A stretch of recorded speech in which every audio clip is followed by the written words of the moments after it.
It's that time of year again. This weekend, we will set our clock back an hour as daylight savings comes to an end.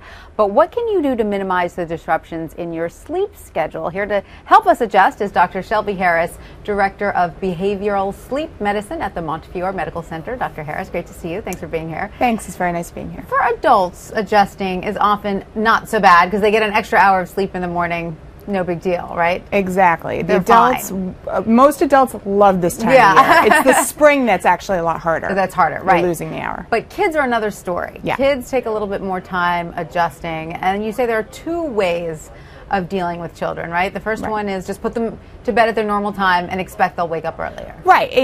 That's just going to happen. Yeah. You put them to bed. Say they go to bed at 7:30. Your child. Right.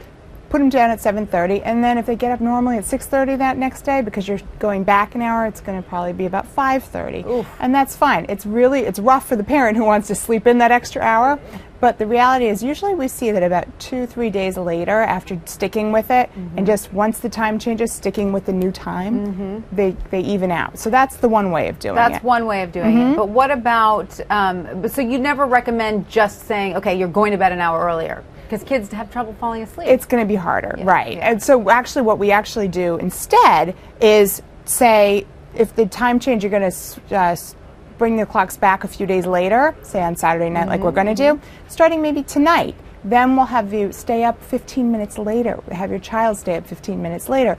Every night, 15-20 minutes. Now, so Wednesday would be instead of 7:30, maybe do 7:45. Then the next day, 8 o'clock. And you're gradually getting them to adjust to the next schedule because then ideally they might sleep in an extra 15 minutes. So it's more of a gradual change starting a few days in advance. And it will usually, take place over the course of a few days to a week. Will it take some kids longer than that to adjust? No, I mean, you really want to do it planning if Saturday night's the night you're going to change the clock. Start at 3-4 days. You can start it even more gradually, 5 minutes later, a week ahead, but 15 minutes, 20 minutes is the standard. Now, what about, the morning routine? Because I know that a lot of parents, the early wake up is not happening for them. So how do you, what do you recommend doing about the morning routine? So when the child and the parents get up, now the days are starting to get a lot shorter. So what we usually recommend is just start everything as per usual. So when they're getting up, it might be a little earlier, 5:30, try and keep to the new set time. That's going to happen. So that means if they get up at 5:30,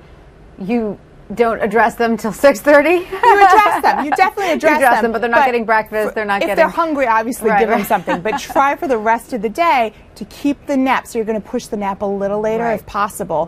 Try to keep the rest of the day on the schedule that you usually have. Nap time, the meals. Lunchtime. You got it. But obviously give them a little snack in the morning when they get up. Oh, yeah. Okay. So now in terms of the rest of us, now with the days getting shorter, one thing that adults have problem with is the light. We don't get enough daylight because we're in the office longer hours these days, and we sometimes leave before the sun's up and come home after it's gone down. What can we do about that? It's a real struggle. Now you'll notice that when we're leaving work a lot of times at around 6 o'clock now, the sun's starting to go down. Now it's going to turn to 5 o'clock. So a lot of times, like you said, you're going to be in darkness for most of the day and inside in artificial light. So some things that I'll recommend is really trying to get as much light, natural light is ideal as possible. Sit by windows. Sit by windows, and then a lot of people have that slump a little bit at like 1 or 2 in the afternoon after lunch. Go for a walk. Go for a walk. Get as much 20 minutes of light, 10 minutes of light can actually be just as alerting as that cup of coffee. And can stave off